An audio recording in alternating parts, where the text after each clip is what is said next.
What's going on, guys? This is Nate from the Scrub Academy. Welcome you to our next deck profile here on the channel. Today we've got Ryan here with his Traptrix deck. We're going to go ahead and jump right on into it. All right, well, thanks for having me here. This way, right? Yeah, just yeah, like yeah. normal? Okay, yep, perfect. we'll go ahead and move these out of the way. You can throw them right there for me. All right, that sounds good. Yep, so I played Traptrix, went 3-1, and I can kind of talk about my matchups afterwards. So 3 Marmello. It adds a hole on normal summon, and on special summon, it mandatory destroy spell or trap. Okay. 3 Mantis. On normal summon, it adds another Traptrix monster from deck to hand, and then it also has an effect where it can return a set card to your hand, and then you can set another card. Okay. So that doesn't really come up too much. 3 Arachnocampa. This card's kind of like the, I don't really know a good comparison, but what it does is it's a quick effect. If you control a Traptrix monster, it can special summon itself from hand, but then you're locked into insects and plants for the rest of the turn. And so, so that's the first effect. And then it also has an effect where if it's on the field, your back row and your spells and traps cannot be destroyed once per turn. Well, that's pretty good. So yeah, it's really nice because since it's a quick effect, you can keep it in hand as a hand trap to protect your stuff, or you can like trigger Sarah if you like brick or something. So it's really nice. I know this is a 2-0 for most builds, but I'm doing 3 Futica. Yeah, sorry, I should just move these up to here. 3 Futica. So on normal summon, it searches for the field spell, and then on special summon, it banishes a card, and then in the standby phase, it banishes a monster's opponent's monster, and then in the standby phase, they can summon one of their banished monsters. So this is really good with like Nib, or like a guy gets adventure today. He summoned like the token. I was able to banish the token, and then he didn't get anything back off of his because there's nothing banished. So yeah, it's right. I like it. Obviously, some people play 2. I think 3 is better for the grind game. 2 Diana. I know some people play 1. I like 3 because, again, the normal summon, being able to bring back any Traptrix monster from grave and defense is great. And then its special summon effect actually comes up for me a lot on turn 1s, which is when it's special summoned, you can take a trap hole from your grave and set it, and then it's banished during the next end phase. Okay. So that's it for the main deck Traptrix monsters. Honorary Traptrix monster, 3 Exceed. I've gone back and forth in this card between playing Exceed or playing Bardiche, or not Bardiche, whatever the level 4 trap is. Mm-hmm. But this is just honestly better. The ability to go with like your Sarah and then go into Exceed and then make your Afflasia before they can nib you is really good. And then going second, it's good to like go into to some of the rest of your extra deck and kind of link climb and try to kill them. So okay. This deck actually is one of the few trap decks that can kill like really easily. I had plenty of turn 3s today where I just stopped them from playing on turn 2 and then OTK'd them on turn 3. So it's a nice change of pace for traps. Played 3 Ash. It's good against Branded. It's good against like almost everything. 3 Nibs. There's a lot of cash players here, and there's a lot of Sourceful players here. So I think this is good for the main at the locals. If Traptrix keeps on going, like being more popular, I might put it in the side because this card's not good against Traptrix, but it's really good against like everything else here. So, and then I'll do my last hand traps here. 3 Imperm. Yeah, I mean it's Imperm and it triggers Sarah and it gets around like Unicorn. So it was really good for me. For spells, I just play 3, 2 Pot of Prosperity and 1 Field Spell. Pot it's okay. I was playing Talents at the last tournament where I tied in the last round and got second or something. But I think that this is better because post side you can kind of dig for like you'll see my side deck, you can kind of dig for like barriers and blowout cards. And then even like going first, you're able to try to find like your 1 Traptrix monster. Because sometimes all you do is see like, it's a trap deck, so sometimes all you see is like 4 monsters or 4 traps. Mm-hmm. So this just kind of helps make your hands a little better. The space is a little tight in the extra, so I don't know. It's definitely better than the draw 2 that the deck has that you can play, because that card just loses to Ash. It's a trade-in, so it's not good. Gardens, this card's insane. So I only play 1 though because it's searchable off of the level 4. So the first effect that it has doesn't activate, but it gives you an extra normal summon per turn, which is huge for like a trap deck that relies on normal summons. Mm-hmm. And then it also has a built-in protection effect where the first time that your insect or plant monster would be destroyed by battle, it's not. So the nice thing is like with Afflasia, it protects all of your Traptrix monsters from battle. And so normally what they do is they just run over the Rafflesia and then they can kind of pick apart the rest of the board. But if you have Garden up, it protects the Rafflesia for that first battle, so they have to run that over twice before they can deal with the rest of the board. So it's just really good. And then its other effect is that you can banish a monster you control and then special summon a Traptrix from graveyard. So it's a monster reborn. So it's really good. Very, very strong for sure. And then that's it for spells. For trap cards, this card came out in the structure deck, Holotea. This card's so unfair. It has 2 different effects. The first one is that you can activate it the turn it's set by discarding a trap card, a normal trap card. So it triggers your Sarah to go into like combo plays. And then its second effect is it's a graveyard. You can banish and then target a Traptrix monster you control and then special summon it from grave. So this is really good for on their turn. You can banish it, summon out your Futica, get your extra banish, and then it also triggers Sarah as well. Well, this doesn't trigger Sarah, but the monster you summon off of it triggers Sarah to get another trap. So, and then I normally set another one for follow-up on the next turn because then I can just kind of keep on spiraling. 2 Floodgate Trap Hole. This is the only one I play at more than 1 because it's so good against cash. You just kind of try to set up like Rafflesia plus Floodgate turn 1, and that way you have the option of Book of Mooning them twice. They usually can't play 3 even 1, so being able to do it twice. This card's also good against like Denko. I had that happen in my last round. David summoned Denko on me, and I was like, okay, Rafflesia effect, and then you can book it, and then all your back row's live. So it's a very strong card. I think it's the only one that you really need to play more than one of. 1 Traptrix Trap Hole Nightmare. This card is just a good trap hole, and I don't want to play more than it. 1 Gravediggers. This card stops Nib. So the reason why Nib is not good against this deck is because realistically, most of the time you're able to make Rafflesia before your 5th summon, and then if they nib you, they just take 2,000 damage instead. Kind of a slap to the face, but okay. Yeah, and then I don't know why it has 2,000 damage attached to it. None of the rest of them are like thematic in that way. But and then the last trap hold that I do play is the Terrifying Trap Hole Nightmare. So this card is honestly awful, but I play 1 for this locals because it's the only reliable out this deck has to Mirror Jade. So what it does is if your opponent has special summon this turn, it targets any monster your opponent controls with 2,000 more attack and destroys it.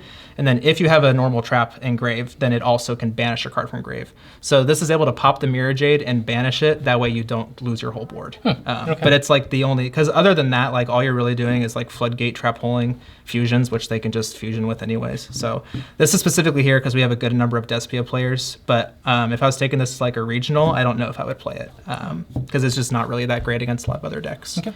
And then last 3 cards, 40 card main deck is 3 evenly. It's too good this format not to play. And it helps you win mirror matches if you go second. It outsboards going second. And if you open it going first, you can just send it off of Holotea to be able to play. Okay. So how many cards in the main? 40 cards. 40 cards straight main, okay. Yep, 40 card main deck. And out of the 40, how many of those came out of the structure deck? Like if somebody wanted to play with the structure deck and just buy 3 of those, is it viable?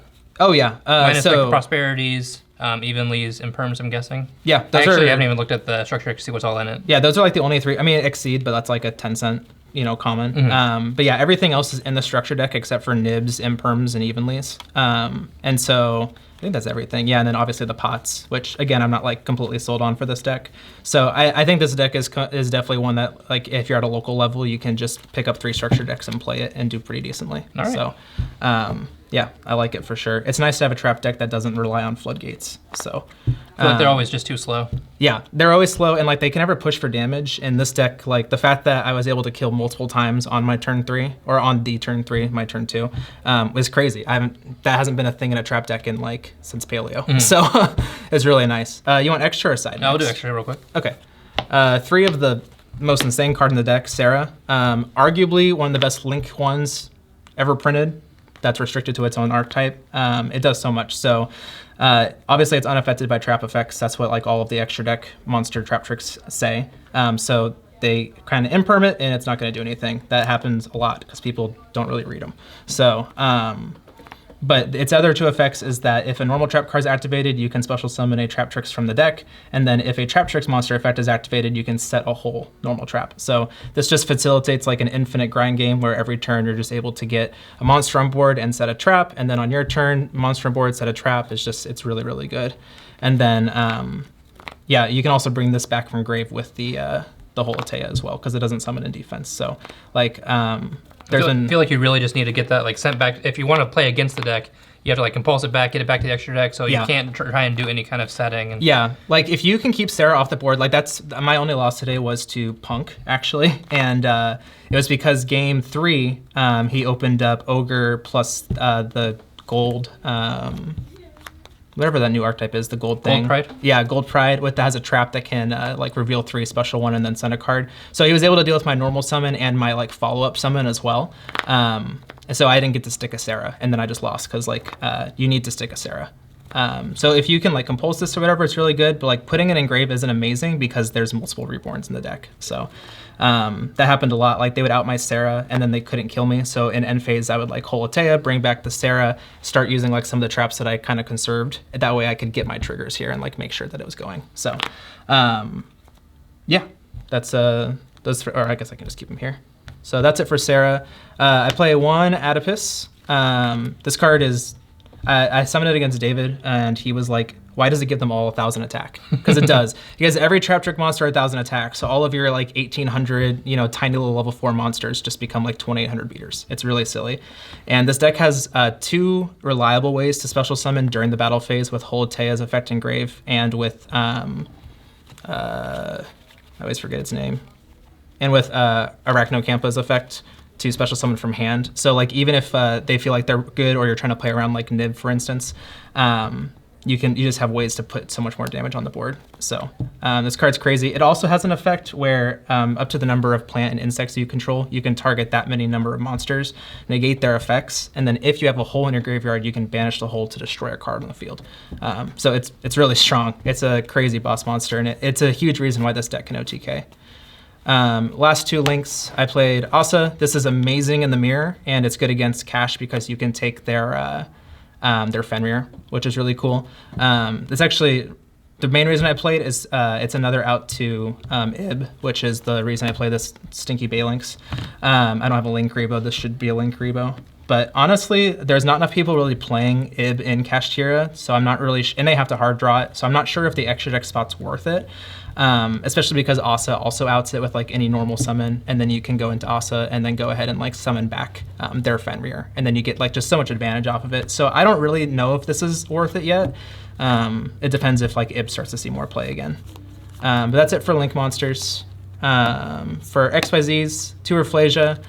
This card's super old, and I imagine that most people know what it does, but it has the effect of all the other Traptrix where it's unaffected by traps, and then it also protects your Traptrix monsters from battle and from destruction and from targeting, so it's crazy. And then it has a quick effect where it can send a hole from deck to grave to copy the effect. So this card is like your bread and butter in the deck, and a lot of the times my ending board will be like Sarah, Rafflesia, because having like the 2 interrupts with like the Sarah, because it's not once per turn. I mean, it is per copy, but it's not like a hard once per turn. So it's just really strong. And then Allomeris, this card helps facilitate OTKs. It detaches 2 to special summon anyone back from grave, and then when you have the Link 3, it's a 3,200 beater. So it just helps you kind of push for damage. It also has an effect where like if your opponent's card is banished by your card effect, it can special summon that card as well, but it doesn't come up too much because normally your board's pretty full. This card's new out of the structure. This card is crazy good. So and they're all 2 level 4 monsters. I should have said that as well. But Pingolka here, I don't know how you pronounce it exactly, but it is unaffected by trap effects as well, and activated effects with the same type as it. So in the mirror match, this card's like super clutch because you make it with an insect and a plant, and then they're like Rafflesia, their own monsters, like they can't do anything to you. And then it's already unaffected by holes and traps. So like this is like the go-to card in the mirror match. And then it also has the effect that you can detach a card, you can detach 1 material from it, and then add any Traptrix monster. So it helps facilitate your combos and like your extra normal summons and stuff. And then it also has an effect where if a monster is that your opponent owns is sent to the graveyard or banished by any card effect, it can go ahead and attach that to itself. So this is really nice in like formats like what we have right now, where a lot of cards are banishing by card effect, or like sending to grave by card effect to be able to like take like their Albaz or whatever it may be. So it's really strong against like Despia and Cash. I usually try to end like Rafflesia Ping, just because taking their Fallen and stuff like that can be really strong. So last one are just utility cards, Spurgin's Merrymaker and Gigantic Champion Sargass. So this is just a generic rank 4. and this you can overlay on top of it to go ahead, and it's not only is it really big at 28, but you can then go ahead and go into Zeus, and it gives you a 2-mat Zeus. Just make a really big Zeus, yeah. So, because I mean, Zeus still wins you a lot of games. It's really clutch in the mirror. There's a couple of things that I could have done on Saturday that I think would have won for sure if I played the double Zeus instead of only having the one use. I definitely would have been able to clutch that out. So that was the first change I made after Saturday. And then last card is Redoer. When you do test hands, this card comes up all the time. But when you're actually like in play, a lot of the times like they have some kind of interruption, so you don't get to do your full combo.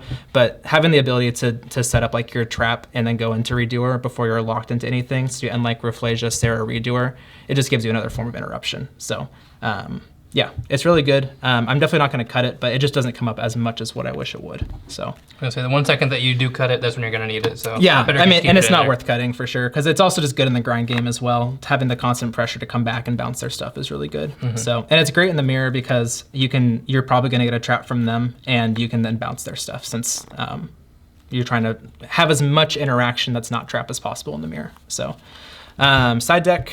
So first is Cowboy.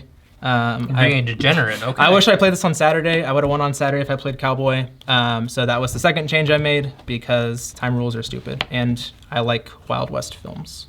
That's the main reason. 3 Kaiju. You can't really play Lava Golem or Sphere Mode in here because you really rely on your normal summon. Even though you have like an additional normal summon field spell, you want both summons. So this is good. A lot of people, I mean, obviously everybody here is really close, so I knew a lot of people would be playing Jinzo against me.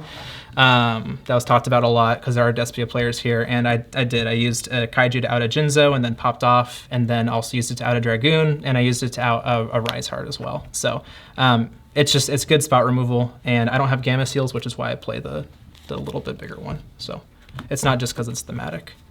After that, trap cards. I'm playing probably one of the stupidest things in the format right now, which is Traptrix into D-Barrier. It's so dumb for so many reasons. Like, it's good against Cash, it's good against Sword Soul, it's good against Despia. The fact that you can Traptrix, banish one, get your D-Barrier for like a blowout card is really silly. And your cards are unaffected by D-Barrier as long as they're already face up. So like if you go, like I think it was my game 3, or maybe it was 2, in one of my rounds, I went double Rafflesia, Sarah, D-Barrier. And like, that's it. And they're unaffected because they have the and they're unaffected because they're, yep, exactly. So so I was able to call that against Cash, and yeah, they couldn't play, but I could. So that's really dirty. Yeah, it's really unfair. As well with Traptrix, I play this for the mirror and for Labyrinth. This is insane. Like being able, because like going second, you still kind of want to set traps. And a lot of times, like the best traps are imperm or whatever it may be. And so being able to like disrupt them or hitting their whole Atea is really strong with the heavy Storm Dusters. So it's really good. I think Trap Deck should just be playing it right now. And yeah, it's a Traptrix target as well. So it's really good. And then last 3 is Judgment. I mean, it's here because, I mean, it stops Danko, not a huge problem for this deck anyways, but it's mostly here because it stops evenly. Your cards are already pretty well protected from like Twin Twisters and Storm and Duster and stuff because of your level 4 that can special itself. So you're not too worried about those, but like evenly is like definitely one of the cards that really hits this deck. It kind of reminds me of True Draco, where like you didn't really care about back row destruction, but you really cared about evenly. So this card's here to stop evenly, and then it's also just good against, you know, other cards. And going first, it's a trap, so it's all good. But yeah, that is my deck.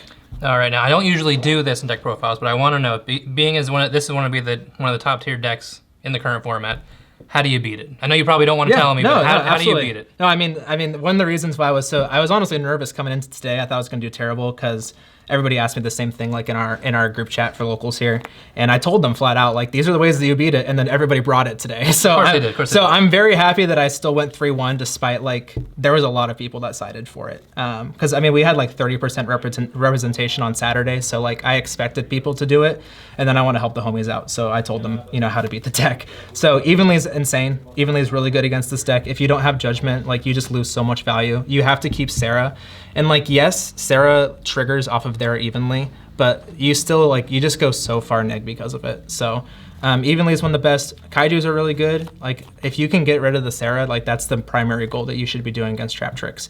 I think a lot of people are making the mistake of citing things like Royal Decree or Denko against this deck, but like, Decree doesn't work because you can just Murmello pop it off the Sarah, which you have so many traps to trigger that anyways. You can just chain it to the Decree. And then, what was the other card I said? Oh, Denko doesn't work because Rafflesia just books it. So like, you really need to have like things that get rid of the monsters on board, because honestly, the traps aren't like the huge thing in the deck. There's also a lot of monster interruption. So, yeah, I would say just like try to find a good, well-balanced where you can deal with Sarah, and then you should be good. So that's how I lost today. He dealt with Sarah. So. All right, well, thank you, Ryan, for bringing us your Traptrix deck. Hopefully you guys enjoyed. If you did, make sure to hit that like button, hit that subscribe button. Make sure to hit that notification bell on the way out the door so you always know when we're posting more live duels and deck profiles. But that's all I've got for now, guys. Thank you so much for watching. As always, this is Nate from the Scrub Academy, signing out for now. Peace out.